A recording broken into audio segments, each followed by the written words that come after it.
Andrés, viajemos, no te digo por el mundo, viajemos por la región. Yo te preguntaría, ¿por qué los vecinos en esos países gana la oposición? Esto es lo que estamos viendo, y en Argentina no lo sabemos, final abierto, pero podría no ganar la oposición. Hace 5 años que las oposiciones solo ganan en Paraguay, en América Latina. En el resto, como vos decís, los oficialismos ganan en Paraguay. Reelección 2018 y 2023. En el resto pierden sistemáticamente. En Argentina salió primero, en la primera ronda, Sergio Massa. Hay 2 explicaciones. La primera hizo magia y convenció a los argentinos de que él no era gobierno. La segunda es, no fue la habilidad de Massa, o no solamente, fue la torpeza de la oposición. Porque Massa no sacó el 51%, ni el 45%, ni el 40% con 10 de diferencia. Fue un problema de oferta. No fue la demanda de la sociedad por más gobierno, por más continuidad, fue la oferta política del cambio que se dividió. Yo tiendo a pensar que la elección la definió Juntos por el Cambio. La primera vuelta es culpa de Juntos por el Cambio, que pagó con creces sus propios errores. Sin embargo, hoy, digamos, el domingo a la noche para muchísimos era inentendible el resultado. Trataban de buscar argumentos y de repente irrumpe este argumento que es, por peor que le vaya a este oficialismo, si del otro lado la oferta electoral está dividida, no hay con qué darle al oficialismo, incluso con los severos problemas que tiene. Si esto es tan claro de ver hoy, no pudo, no supo, no quiso articularse la oposición 6 meses antes, 1 año antes, hoy es clarísimo. ¿No se veía? ¿No se podía?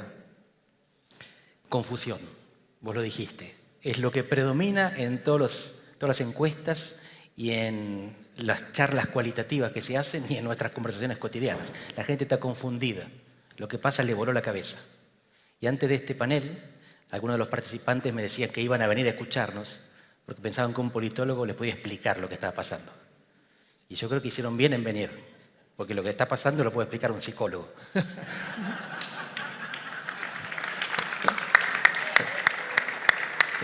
Bueno, pero te contesto en serio. Sí, claro. Si es que se puede. Ubris, la arrogancia del que se sabe ganador.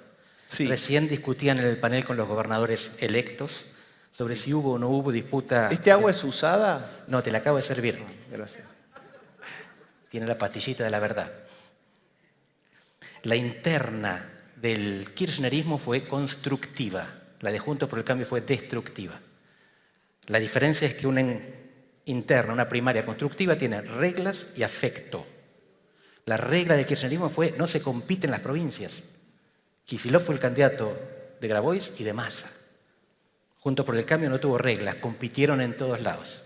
Y el afecto se rompió o se perdió hace rato. Así que construyeron todas las condiciones para una primaria en la cual, después de terminar, tenés menos votos que cuando empezaste.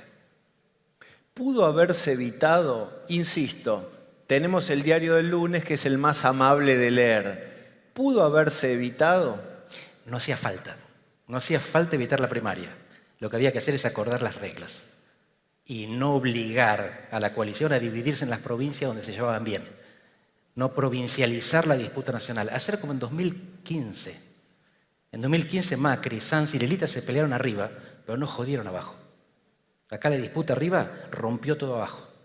En el kirchnerismo hicieron lo contrario. Donde había candidatos a gobernador o intendente populares, fueron de los 2 candidatos presidenciales. En Juntos por el Cambio, las primarias rompieron. En el peronismo unieron, como hizo Cambiemos hace 8 años. Cambiemos desaprendió.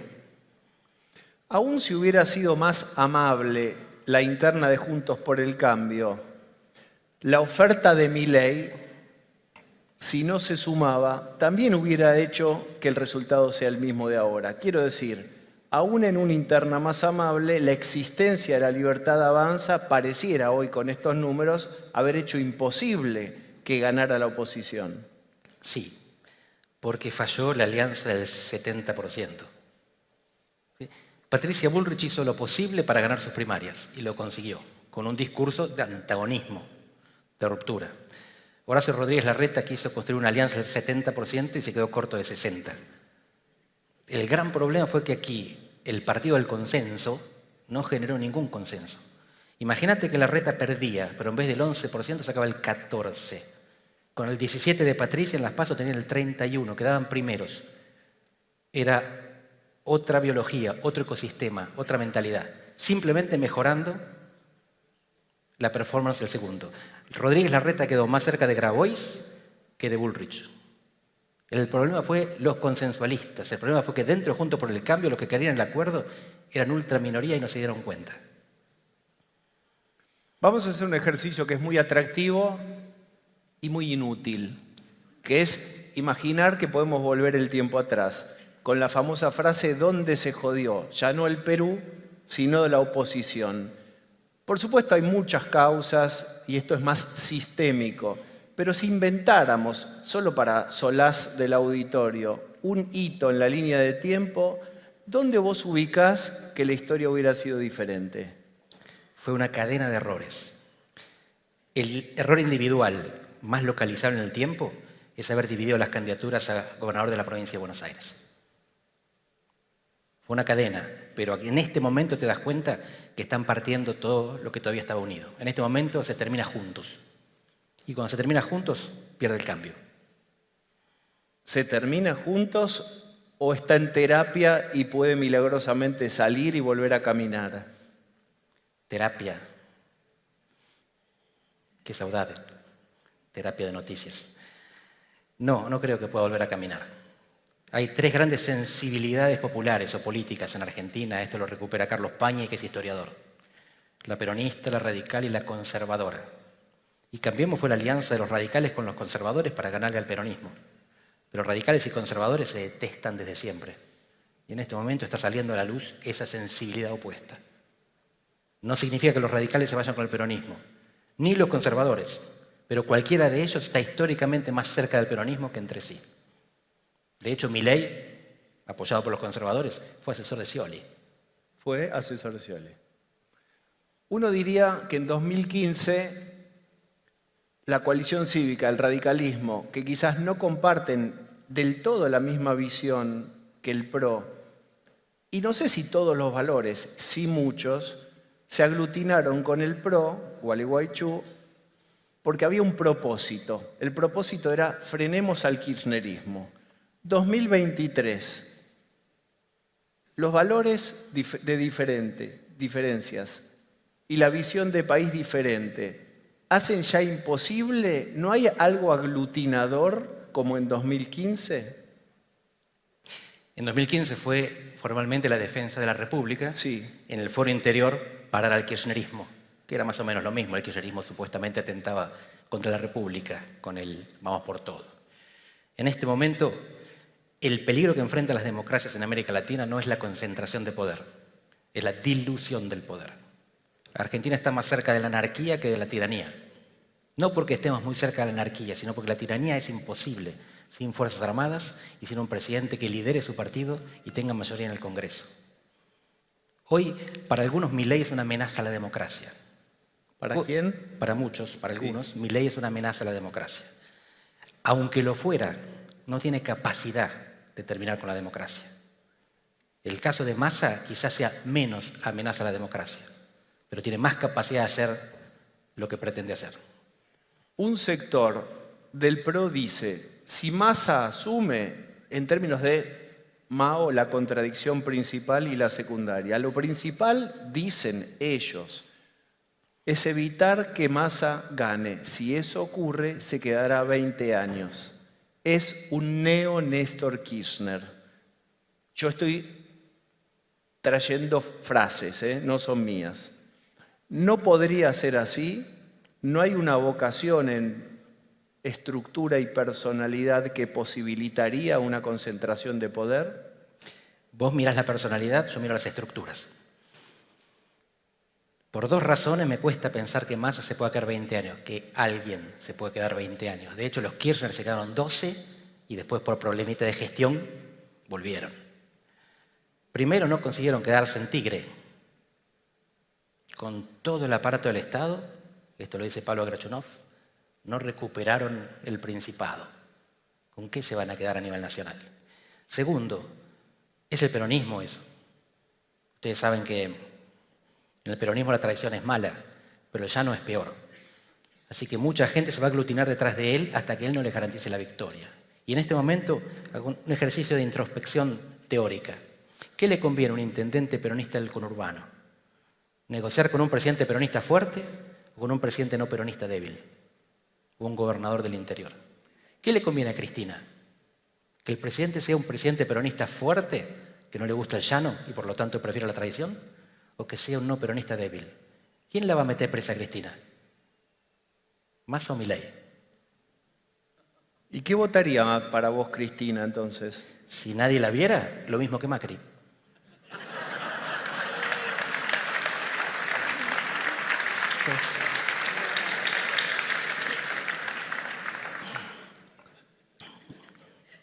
Me toca por psicólogo hablar en términos de emociones. Cristina le tiene más miedo, cizañar, por supuesto, un poquito de cizaña. ¿Vos decís que Cristina le podría tener más miedo a Massa que a Milei? ¿No terminó la sesión? Sí, se corre el dicho de que alguien del matrimonio le habría dicho a Massa hace 20 años que iba a ser presidente porque era más hijo de puta que Néstor. El único presidente peronista de la historia, no es el único, Cámpora tampoco. Cámpora y Alberto no traicionaron. Mirá cómo terminaron. Alberto puede decir, terminé bárbaro. Terminé. Todavía falta. ¿No hay muchos incentivos para no traicionar? Vos vas a tener un inicio tormentoso. Argentina tiene un futuro venturoso a mediano plazo. Mientras tanto hay crisis económica, falta la nafta, hay 40% de pobreza aumentando, la inflación proyectada del 200%. Tenés que compensar con algo a la gente sufriente. Podés compensar con ejemplaridad, retirarte el sueldo y la dieta y caminar por la calle sin custodia. No creo que Massa haga eso. Entonces va a tener que hacer como Lula, ofrecer compensaciones simbólicas, una política exterior progresista, nacional y popular, o meter preso a los enemigos del pueblo. Una de ellas es la que no lo dejaría gobernar, la que con sus 40 diputados, quizás su gobernador bonaerense, le metería presión contra los acuerdos del fondo. Quizás. La clave es esto. Lo primero que hizo Néstor cuando asumió en la siguiente elección es decapitar al tipo que lo había puesto, a Duhalde, enfrentando a sus mujeres en la elección de senadora bonaerense. ¿A quién se parece más Massa? ¿A Néstor o a Alberto? Pero yo te podría apurar y te diría que el contexto no es el mismo. Néstor agarró una subida. A Massa le tocaría ser Remes y Lavagna. Néstor lo tuvo a Lavagna. Remes hizo antes el trabajo. ¿Se puede mandar a competir a tu esposa para sacar del mapa al reinado anterior cuando tenés primero que hacer de Remes? Ahí está. Yo creo que Néstor traicionó de goloso. Porque no lo precisaba. Estaba creciendo, superávit gemelo, una década de boom de las commodities que no se sabía en ese momento, pero se vislumbraba. Massa necesita traicionar, necesita generar un colchón, una luna de miel, un conjunto de compensaciones para la satisfacción material que no puede entregar. Tiene que entregar algo, justicia nominal. Mi pregunta, si gana Massa, no es si traiciona o no, sino si en la traición se asocia con Kicillof o lo encara. Si la provincia de Buenos Aires es el escudo de Cristina o el arma de Massa para acumular poder que necesita para gobernar.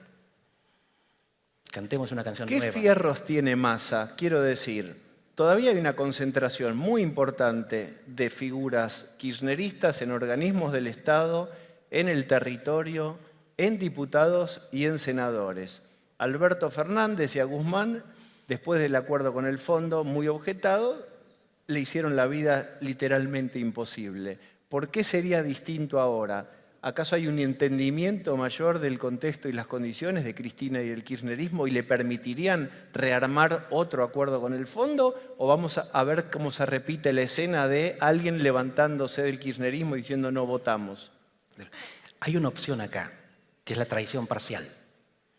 Massa sigue acordando con el fondo, Cristina sigue protestando contra el fondo, o Máximo, que va a ser diputado. Los 40 diputados de Cristina votan en contra y los radicales y las retistas votan a favor. Entonces tenemos un escenario del Congreso dividido en tres, donde los cristinistas se oponen al fondo. No sé si Milei estará detonando el Banco Central desde la oposición, en caso de que Massa sea presidente, y en el medio hay un bloque central de consensuadores, negociadores. Pero ¿cuánto pensás que puede aguantar un gobierno en el cual Massa cogobierna con Cristina y con los radicales y las retistas? ¿Cuánto hay para repartir que alcance para todos? Por eso, no es distributivo y progre el que quiere, sino el que puede. ¿Cómo imaginas? Después vamos a pasar a la escena imaginaria de Milei presidente. Ahora estamos con una hipótesis de Sergio Massa. ¿Cómo imaginas por lo menos un primer año de Sergio Massa con estas variables de la economía? Menem nos sirve para entender lo que puede venir. Primero, la traición. En el caso de Menem fue al contrato electoral, salariazo, revolución productiva. Segundo, la turbulencia. Durante 2 años, von Giborn, el Plan Primavera, Bonex y Herman González, hasta que la encuentra. En ese interín le ofreció un ministerio importante, no existía la jefatura de gabinete todavía, pero le ofrece un superministerio a Eduardo Angelós, el candidato al que había derrotado. Y Angelós lo pensó, lo conversó y lo rechazó. Me imagino a Massa intentando lo mismo, pero ofreciendo mucho más, buscando un gobierno de centro que le permita flotar. Lo que no me imagino es por qué alguien sería más tonto que Angelós. Angelós no fue tonto. Ayer Jacobiti nos decía en el programa que no aceptarían cargos ellos como radicales. Decime vos cuánta representación le adjudicás a Jacobiti. No aceptarían cargos en un gobierno de Massa. Jacobiti es muy hábil. Tiene muchos amigos peronistas que podrían aceptar. Pero yo veo difícil que radicales significativos, territoriales o con votos acepten integrar ese gobierno. Gerardo Morales perdió los 2 senadores. Quizás le gustaría. Ya no tiene utilidad. Morales servía porque tenía 2 senadores que pierden en diciembre. Los radicales, esto lo decía recién Rogelio, y los del PRO que gobiernan provincias, la Liga de Gobernadores de Juntos por el Cambio, tiene fórmulas cruzadas. Santa Fe, Entre Ríos, Mendoza, Chubut, hay un gobernador de un partido y un vice o vicegobernadora del otro partido, y lo mismo en la legislatura. Para protegerse pueden negociar, van a negociar, siempre lo hacen los gobernadores. Integrarse al gobierno, eso es perder, no es ganar. Entonces, ¿qué dirías de esta consigna gobierno de unidad nacional? Es un gobierno de cooptación nacional. Massa no le ofrecería al Comité Nacional que decida quiénes son los ministros de tal y tal cartera. Le ofrecería a sus amigos radicales. Dividiría la oposición.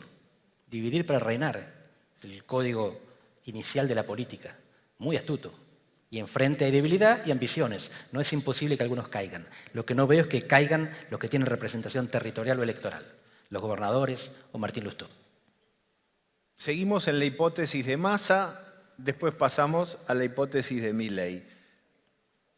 La protesta social, si vos querés decir elegantemente, si acaso apuntar a Massa a acomodar la macroeconomía, a ajustar, a ordenar, cada uno utilice la frase que le venga cómoda. ¿Cómo imaginas la calle? ¿Cómo imaginas movimientos sociales y apoyo sindical? O sea, disciplinamiento social. Con el menemismo, el peronismo se divide en 2. El peronismo tradicional de la sociedad del salario, representada por los sindicatos, intendentes del norte y gobernadores, algunos centrales, Córdoba.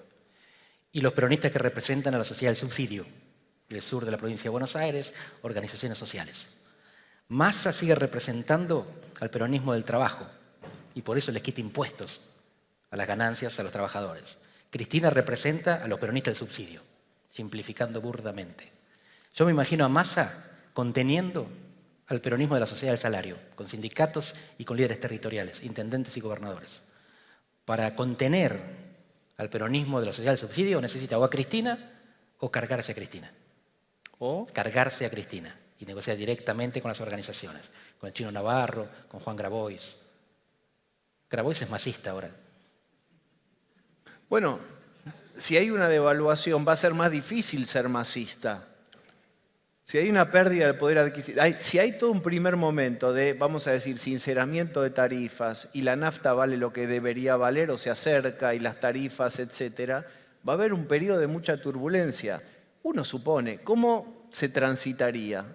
Bueno, ¿Cuánta paciencia social hay? ahí el que enfrentaría las causas judiciales y el riesgo de prisión sería Macri, además de Cristina.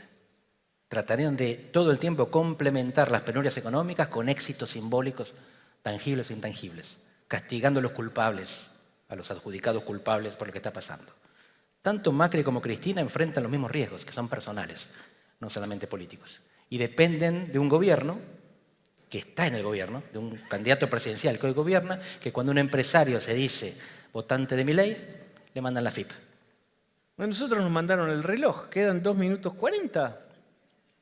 Bueno, entonces vamos rápido a Milei.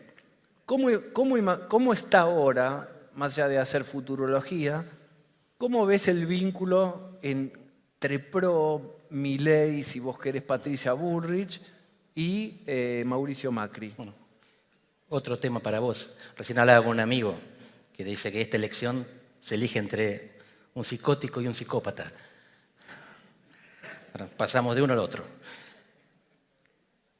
Milei tiene sensibilidades afectivas. Necesita que lo quieran, que lo abracen. Carenchi, dirían en Brasil. Más allá de la ideología, que se la ve gradualizándose a medida que lo necesita. Macri y Cristina son los únicos dirigentes políticos en Argentina que no mueven los votos, pero validan el voto. Mucha gente, votante de Juntos por el Cambio, tenía la intuición, la inclinación, el instinto de votar a Milei, pero tenía vergüenza o tenía un reparo, una inhibición. Macri destapa esa inhibición y lo torna posible. Solo él y Cristina tienen ese poder, no es que generó una corriente de votos. Lo que hizo es permitir que la gente que quería hacerlo estuviese libre para eso. Y equilibró la balanza. El domingo de las elecciones, Massa se deslizaba hacia la presidencia. Cuando surge Macri, más que Patricia, las encuestas ahora dan empate técnico, margen de error. ¿Qué pasaría en un gobierno? El contingente legislativo de Macri es minúsculo. Es más chico que el de Milei. Juntos no llegan a 1/3 en la Cámara de Diputados, ni hablar del Senado. Así que institucionalmente sigue siendo... Del PRO que acompaña, digamos, vos de lo que decís es, si contamos los porotos, o sea, los diputados, los que responden a este acuerdo Macri-Milei, que traería Mauricio Macri, más los de Milei, ¿cuántos son? Unos 70 como máximo, con mucha fuerza. Te falta mucho para el tercio, sí. Para el escudo legislativo que te impide el juicio político. ¿Cómo me imagino la constitución del tercio si es que no se disuelve la psiquis del presidente? Con una alianza con el peronismo territorial. ¿Qué más quiere un gobernador del interior, peronista, fuerte, que un presidente débil al que puede extorsionar? No es inconcebible esta alianza entre Macri generando programa, los gobernadores peronistas generando apoyo y un presidente que busca la manera de durar hasta que asuma la vicepresidenta. Y en 15 segundos finales, entonces, ¿qué condiciones de gobernabilidad y de estabilidad tendría un gobierno de la Libertad Avanza? Como tal, mínimas. En Argentina ningún evento tiene probabilidad 0. Así que uno se puede imaginar que dure, pero solo no veo cómo. Por eso me imagino a gente que le acerca desinteresadamente su apoyo. ¿Quiere agregar algo a su pedido? Bien, estamos sobre el tiempo, yo sigo instrucciones. ¿Cerramos? Muy bien, gracias por haber... Ganas de más, pero tenemos que cerrar. Gracias por habernos acompañado. Gracias, Andrés. Gracias, Diego.